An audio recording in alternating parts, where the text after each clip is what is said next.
Just কল্পনা করুন যে এই মুহূর্তে সূর্য ভ্যানিশ হয়ে গেল, তাহলে কি সাথে সাথে পৃথিবী তার অরবিট থেকে ছিটকে যাবে? সূর্য এবং পৃথিবীর ভেতর গ্র্যাভিটেশনাল অ্যাট্রাকটিভ ফোর্সের কারণেই তো পৃথিবী সূর্যের চারিদিকে ঘোরে। তাই সূর্য যদি না থাকে, মানে গ্র্যাভিটেশন টানটাই যদি না থাকে, তাহলে তো সাথে সাথে পৃথিবী তার অরবিট থেকে ছিটকে যাওয়ার কথা। কিন্তু সাথে সাথে যদি পৃথিবী তার অরবিট থেকে ছিটকে যায়, তার মানে হলো সূর্য বিলুপ্ত হওয়ার খবর লাইটের থেকেও বেশি স্পিডে ট্রাভেল করে সূর্য থেকে পৃথিবীতে পৌঁছালো। কারণ সূর্য থেকে পৃথিবীতে লাইট আসতে সময় লাগে 8 মিনিট 20 সেকেন্ড, কিন্তু এক্ষেত্রে সূর্য বিলুপ্ত হওয়ার খবরটা পৃথিবীতে এলো জাস্ট 1 মুহূর্তে। কিন্তু আইনস্টাইন ম্যাথামেটিক্যালি প্রমাণ করেছিলেন যে ইউনিভার্সের স্পিড লিমিট লাইটের স্পিডের সমান, অর্থাৎ লাইটের থেকে বেশি স্পিডে কিছুই চলতে পারে না। অর্থাৎ সূর্য এই মুহূর্তে বিলুপ্ত হলে এই বিলুপ্ত হওয়ার খবর 8 মিনিট 20 সেকেন্ডের আগে পৃথিবীতে পৌঁছানোর কথাই নয়। অর্থাৎ মিনিমাম 8 মিনিট 20 সেকেন্ড সময় ধরে পৃথিবী সোলার সিস্টেমের সেন্টারকে কেন্দ্র করে তার অরবিটে ঘুরতে থাকবে, অথচ সোলার সিস্টেমের সেন্টারে সূর্য থাকবে না। ব্যাপারটা অনেকটা এইরকম, আপনি একটা অবজেক্টকে সুতোয় বেঁধে আঙুলের সাহায্যে ঘোরাচ্ছেন, হঠাৎ সুতো ছিঁড়ে গেল, তবুও অবজেক্টটা আগের মতোই ঘুরছে। অবাস্তব লাগছে, তাই না? প্রাকৃতিক নিয়মগুলোর গভীরে ঢুকলে এইরকম অনেক কিছুই আমাদের প্রচলিত ধারণার সাথে ম্যাচ করে না। এখন প্রশ্ন হলো, সূর্য বিলুপ্ত হওয়ার কত সময় পর খবরটা পৃথিবীর কাছে পৌঁছবে? সূর্য এবং পৃথিবীর মাঝে তো কিছুই নেই, মানে শূন্যস্থান, মানে এমটি স্পেস। তাহলে সূর্য ডিসঅ্যাপিয়ার হবার এই খবরটা কে পৃথিবীর কাছে পৌঁছে দেবে? এই প্রশ্নের উত্তরটা জানার আগে দুজন গ্রেট সায়েন্টিস্টের একটা ইন্টারেস্টিং মতপার্থক্যের কথা জেনে নেন। ইউনিভার্সে অনেক বাইনারি স্টার আছে। বাইনারি স্টার মানে এমন দুটো স্টার যারা পরস্পরকে কেন্দ্র করে ঘুরতে থাকে। অ্যাকচুয়ালি স্টার দুটো তাদের ভর কেন্দ্র মানে সেন্টার অফ মাসকে কেন্দ্র করে ঘুরতে থাকে। নিউটনের গ্র্যাভিটেশন ল অনুযায়ী এই স্টার দুটো তাদের মাঝখানের অ্যাভারেজ দূরত্ব একই রেখে এইরকম ভাবে ঘুরতে থাকবে, ঘুরতেই থাকবে, ইনফাইনাইট টাইম পর্যন্ত ঘুরতে থাকবে। স্টার দুটো জ্বালানি শেষ হয়ে ব্ল্যাক হোলে পরিণত হয়ে গেলেও তারা একই রকম ভাবে ঘুরতে থাকবে, কিন্তু তাদের মাঝে গড় দূরত্বের কোনরূপ পরিবর্তন হবে না। কিন্তু অ্যালবার্ট আইনস্টাইনের জেনারেল থিওরি অফ রিলেটিভিটি অনুযায়ী স্টার দুটো তাদের সেন্টার অফ মাসকে কেন্দ্র করে ঘুরতে ঘুরতে পরস্পরের কাছে আসতে থাকবে। পরস্পরের কাছে আস্তে আস্তে একটা নির্দিষ্ট সময় পর দুটো মাস পরস্পর যুক্ত হয়ে যাবে। জাস্ট ইমাজিন করুন, দুটো মাস কাছাকাছি আছে, গ্র্যাভিটির কারণে তারা আরো কাছাকাছি আসতে চাইবে, কিন্তু তাদের এই চাওয়ার বিরুদ্ধে গিয়ে মাস দুটোকে দূরে নিয়ে যেতে হলে ওয়ার্ক করতে হবে, মানে বাইরে থেকে এনার্জি দিতে হবে। এই এনার্জিটাই সিস্টেমের ভেতর পোটেনশিয়াল এনার্জি হিসেবে সঞ্চিত হবে। অর্থাৎ বলা যেতে পারে, দুটো ব্ল্যাক হোল পরস্পর থেকে দূরে থাকলে বাইনারি সিস্টেমের এনার্জি যা হয়, তারা কাছাকাছি থাকলে সিস্টেমের এনার্জি তার থেকে কম হয়। অর্থাৎ দুটো ব্ল্যাক হোল ঘুরতে ঘুরতে পরস্পরের কাছে চলে আসছে, মানে সিস্টেম থেকে কোনোভাবে এনার্জি বেরিয়ে যাচ্ছে। কিন্তু কিভাবে সিস্টেমের এনার্জি বেরিয়ে যেতে পারে? মহাকর্ষ ঢেউ অর্থাৎ গ্র্যাভিটেশনাল ওয়েভের মাধ্যমে বাইনারি সিস্টেম থেকে এনার্জি বেরিয়ে আসে। হঠাৎ সূর্য বিলুপ্ত হলে এই গ্র্যাভিটেশনাল ওয়েভের মাধ্যমেই খবরটা পৃথিবীর কাছে পৌঁছে যাবে। এই গ্র্যাভিটেশনাল ওয়েভ চলাচল করে লাইটের স্পিডে। আসলে কি এই গ্র্যাভিটেশনাল ওয়েভ, এই সম্পর্কে পরে আসছি। সমুদ্রের জলে যে ঢেউ ওঠে সেটা আমরা দেখতে পাই, তার বাস্তব প্রমাণ আমাদের কাছে আছে। কিন্তু মহাকর্ষ ঢেউ অর্থাৎ গ্র্যাভিটি ওয়েভের অস্তিত্ব যে সত্যি সত্যি আছে, তার কোনো বাস্তব প্রমাণ আমাদের কাছে ছিল না। অথচ অ্যালবার্ট আইনস্টাইনের জেনারেল থিওরি অফ রিলেটিভিটির ম্যাথামেটিক্স অ্যান্ড লজিক্যাল অ্যানালাইসিস বলছিল যে গ্র্যাভিটেশনাল ওয়েভের এক্সিস্টেন্স অবশ্যই আছে। প্রায় 100 বছর পর 2015-এ গ্র্যাভিটেশনাল ওয়েভের অস্তিত্ব প্রমাণ করার জন্য 2007-এ 3 জন সায়েন্টিস্ট নোবেল প্রাইজ পেয়েছিলেন। এতদিন আমরা ইউনিভার্স সম্পর্কে নতুন নতুন অজানা তথ্য জানতে পারছিলাম শুধুমাত্র লাইটের সাহায্যে, মানে ইলেকট্রোম্যাগনেটিক ওয়েভের সাহায্যে। ইউনিভার্সের বিভিন্ন অংশ থেকে আসা X ray, gamma raise, microwaves ইত্যাদি ধরনের ইলেকট্রোম্যাগনেটিক ওয়েভকে বিশ্লেষণ করে আমরা জানতে পারছিলাম কোন গ্যালাক্সি অথবা স্টার পৃথিবী থেকে কত দূরে রয়েছে, কত স্পিডে পৃথিবী থেকে দূরে সরে যাচ্ছে, ব্ল্যাক হোলের এক্সিস্টেন্স ইউনিভার্সের কোথায় কোথায় রয়েছে ইত্যাদি। কিন্তু এবার আমরা শুধু লাইট নয়, গ্র্যাভিটেশনাল ওয়েভের সাহায্যেও ইউনিভার্সকে বুঝবো, নতুন কিছু খুঁজবো। এখন প্রশ্ন হলো, আসলে কি এই গ্র্যাভিটেশনাল ওয়েভ? জলের ঢেউ জলের মধ্যে দিয়ে চলাচল করে। আমরা যখন কথা বলি তখন শব্দ তরঙ্গ বাতাসের ভেতর দিয়ে চলাচল করতে পারে। তাহলে মহাকর্ষ ঢেউ চলাচল করার জন্য কোন মাধ্যমের প্রয়োজন? আজকের এই ভিডিওতে আপনি জানতে পারবেন কিভাবে গ্র্যাভিটেশনাল ওয়েভ তৈরি হয়, কিভাবে গ্র্যাভিটেশনাল ওয়েভ চলাচল করে, সায়েন্টিস্টরা কিভাবে গ্র্যাভিটেশনাল ওয়েভের বাস্তব অস্তিত্ব প্রমাণ করে নোবেল পুরস্কার হস্তগত করলেন। ভিডিওটা শেষ পর্যন্ত দেখবেন বন্ধু। আমি সুভাষিস আছি আপনার সাথে। Let's begin. গ্র্যাভিটেশন ওয়েভ জিনিসটা কি, এটা প্রপারলি বোঝার জন্য গ্র্যাভিটেশন কিভাবে কাজ করে এই সম্পর্কে একটু জেনে নেওয়া প্রয়োজন। 1687 a great scientist sir Isaac Newton তার প্রিন্সিপিয়া নামক বইতে মহাকর্ষ সূত্র অর্থাৎ ল অফ গ্র্যাভিটেশন প্রকাশ করেন। ল অফ গ্র্যাভিটেশন অনুযায়ী ইউনিভার্সের যে কোনো দুটো মাস, যে কোনো দুটো অবজেক্ট পরস্পরকে আকর্ষণ করে এবং তারা পরস্পরকে কত জোরে আকর্ষণ করবে সেটা হিসেব করার একটা ইকুয়েশন তিনি প্রকাশ করেন এবং এটাও উল্লেখ করেন যে দুটো অবজেক্ট পরস্পরকে কত জোরে আকর্ষণ করবে সেই ফোর্স অবজেক্ট দুটোর মাঝখানে কোন মাধ্যম বা মিডিয়াম রয়েছে তার উপর নির্ভর করে না।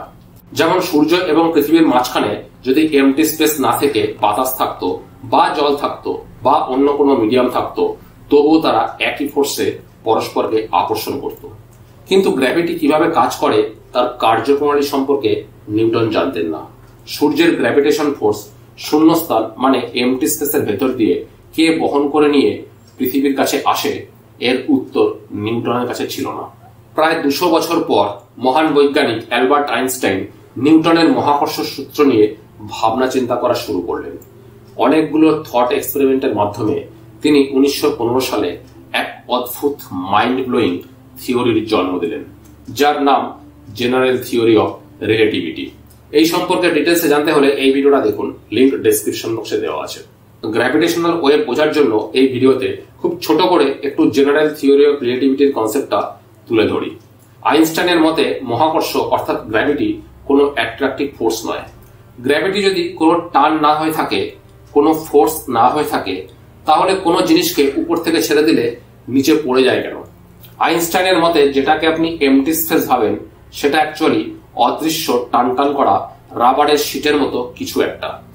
যখন স্পেসে কোনো মাস নেই, কোনো অবজেক্ট নেই, তখন এই রাবারের মতো শিটটা ফ্ল্যাট অবস্থায় থাকে। কিন্তু যখনই কোনো জিনিসকে মানে কোনো মাসকে এই শিটের উপর রাখা হয়, তখনই রাবারের শিটটা বিকৃত হয়ে যায়, ডিফর্মড হয়ে যায়, কার্ভড হয়ে যায়। ধরুন স্পেসের মধ্যে সূর্যকে রাখা হয়েছে, তাহলে সূর্যের মাসের কারণে স্পেসটা বেঁকে গেল। এইবার যদি অন্য একটা মাস, ধরুন আর্থকে সূর্যের কাছে আনা হয়, তাহলে আর্থ স্পেসের বক্রতা অনুযায়ী, কার্ভেচার অনুযায়ী চলতে থাকবে। এখানে সূর্য এবং পৃথিবীর মাঝে কোনো অ্যাট্রাকটিভ ফোর্স নেই, কিন্তু স্পেসের বক্রতার জন্য, কার্ভেচারের জন্য আর্থ মুভ করছে। অবজেক্টের মাস যত বেশি হবে স্পেস তত বেঁকে যায়। অবজেক্টের মাস কত সেই অনুযায়ী স্পেস কার্ভড হয়, আর স্পেসের কার্ভেচার কেমন হয়েছে সেই অনুযায়ী তার কাছাকাছি থাকা অবজেক্ট মুভ করে। কোনো অবজেক্ট যখন গ্র্যাভিটির কারণে চলতে থাকে, আইনস্টাইনের মতে অবজেক্টটা গ্র্যাভিটেশন ফোর্সের কারণে চলতে থাকে না। অ্যাকচুয়ালি অবজেক্টটা স্পেস টাইম কার্ভেচারের কারণে কার্ভেচার অনুযায়ী চলতে থাকে।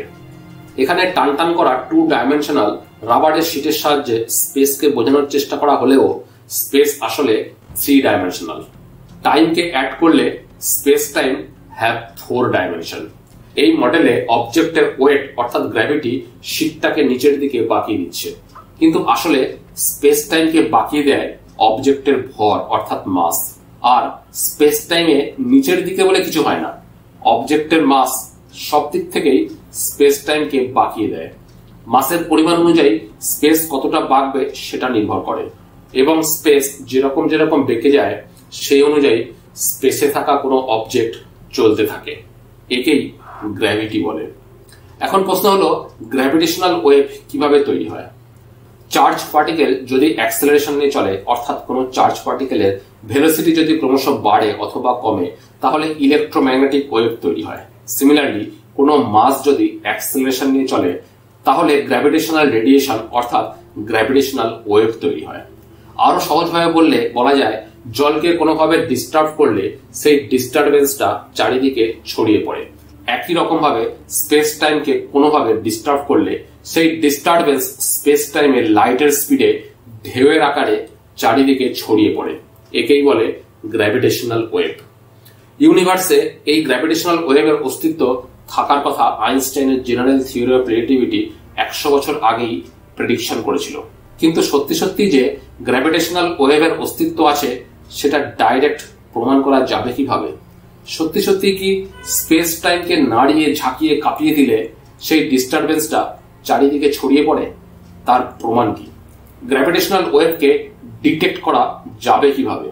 গ্র্যাভিটেশনাল ওয়েভকে শনাক্ত করার উপায় বোঝার জন্য কয়েকটা কনসেপ্ট একটু ক্লিয়ার করে নেন। একটা প্লেন পেপারের উপর একটা স্ট্রেট লাইন টানলাম। এবার যদি পেপারে ঢেউ তৈরি করা হয়, মানে পেপারটাকে যদি একটু কুঁচকে দিই, তাহলে দেখা যাবে যে স্ট্রেট লাইনটা আর স্ট্রেট লাইন নেই, কার্ভড হয়ে গেছে, আঁকা বাঁকা হয়ে গেছে।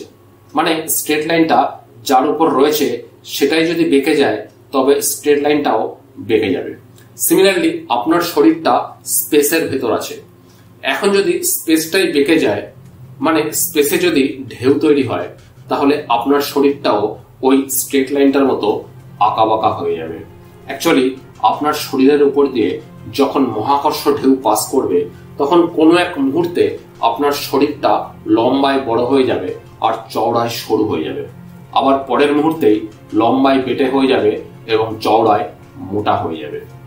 এখন অটোমেটিক মাথায় একটা প্রশ্ন আসতে পারে যে জলের উপর দিয়ে যখন কোনো বোট বা জলযান যায় তখন জলের মধ্যে ঢেউ তৈরি হয়।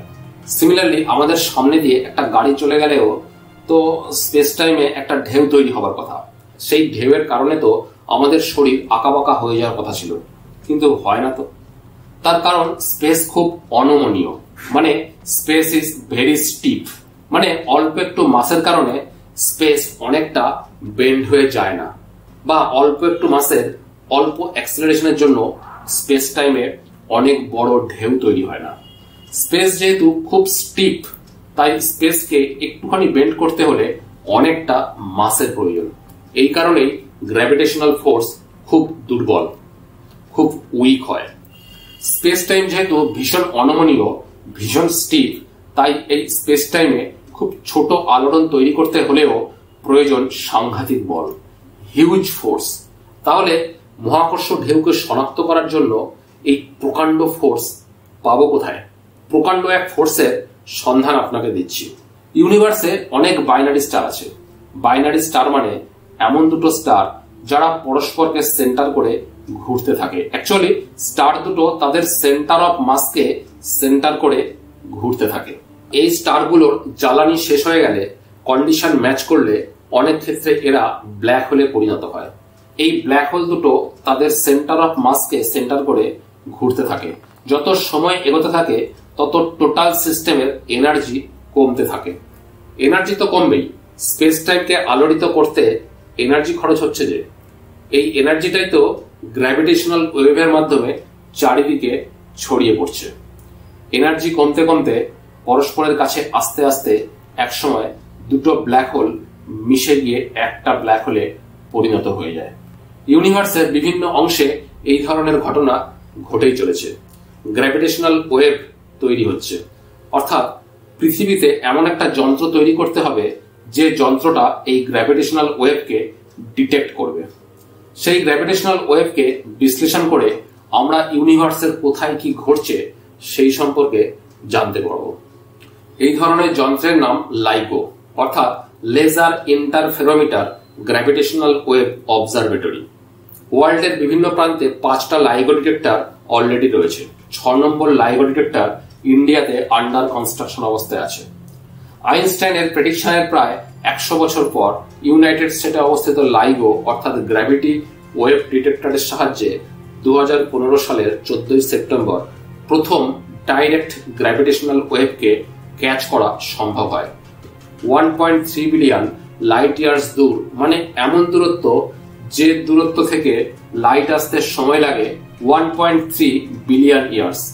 এত দূরে অবস্থিত দুটো ব্ল্যাক হোল ঘুরতে ঘুরতে পরস্পরের সাথে মিশে যাওয়ার ফলে যে গ্র্যাভিটেশনাল ওয়েভ তৈরি হয়েছিল সেই ওয়েভকে ডিটেক্ট করা সম্ভব হয়েছে। গ্র্যাভিটেশনাল ওয়েভের সাহায্যে ইউনিভার্সে ব্ল্যাক হোলের অস্তিত্বের প্রমাণ আরো স্ট্রং হয়েছে। দুটো ব্ল্যাক হোলের একটার মাস সূর্যের মাসের 29 টাইমস অ্যান্ড অন্যটার মাস সূর্যের মাসের 36 টাইমস। এই দুটো ব্ল্যাক হোল ঘুরতে ঘুরতে মিশে গিয়ে একটা ব্ল্যাক হোলে পরিণত হয়েছিল এবং নতুন ব্ল্যাক হোলের মাস হওয়ার কথা ছিল 36m plus 29m equal to 65m, অর্থাৎ সূর্যের মাসের 65 টাইমস হওয়ার কথা ছিল, কিন্তু নতুন ব্ল্যাক হোলের মাস হয়েছিল 62m। তাহলে 65m minus 62m equal to 3m মাস, অর্থাৎ সূর্যের মাসের 3 গুণ মাস কোথায় গেল? আইনস্টাইনের E equal to mc square equation অনুযায়ী mass and energy R equivalent. এই সূর্যের মাসের প্রায় 3 গুণ মাসের সমতুল্য এনার্জি গ্র্যাভিটেশনাল ওয়েভের মাধ্যমে চারিদিকে ছড়িয়ে পড়েছিল। গ্র্যাভিটেশনাল ওয়েভের সাহায্যে অ্যাস্ট্রোনমি রিসার্চে এক নতুন উইন্ডো উন্মুক্ত করার জন্য 2017 সালে 3 জন সায়েন্টিস্টকে নোবেল পুরস্কার দিয়ে সম্মানিত করা হয়।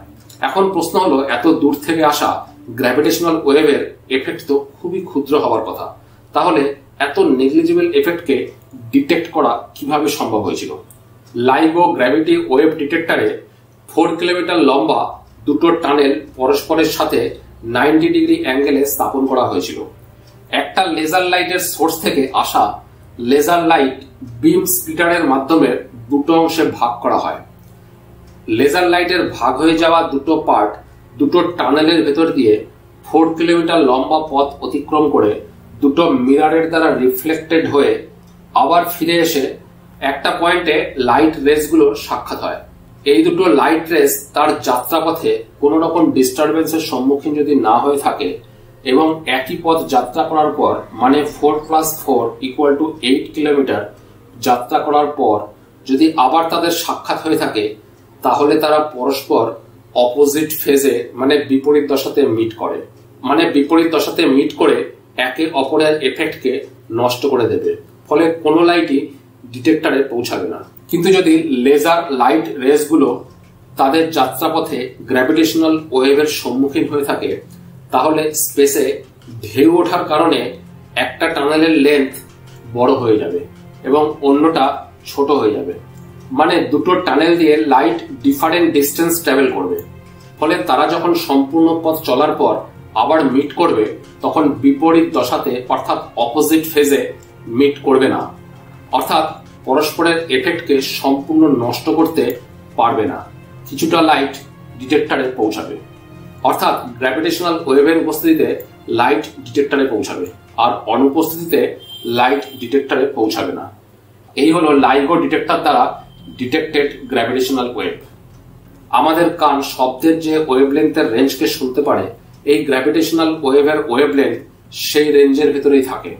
তাই গ্র্যাভিটেশনাল ওয়েভকে সাউন্ড অফ স্পেস টাইম বলা যেতে পারে।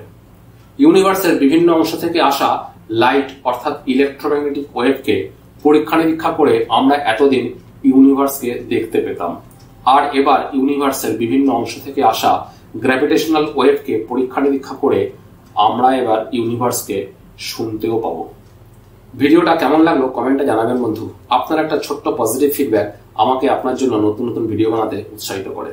ভিডিওটা লাইক এবং চ্যানেলটা আগে সাবস্ক্রাইব করা না থাকলে সাবস্ক্রাইব করার অনুরোধ রইল। Thanks for watching.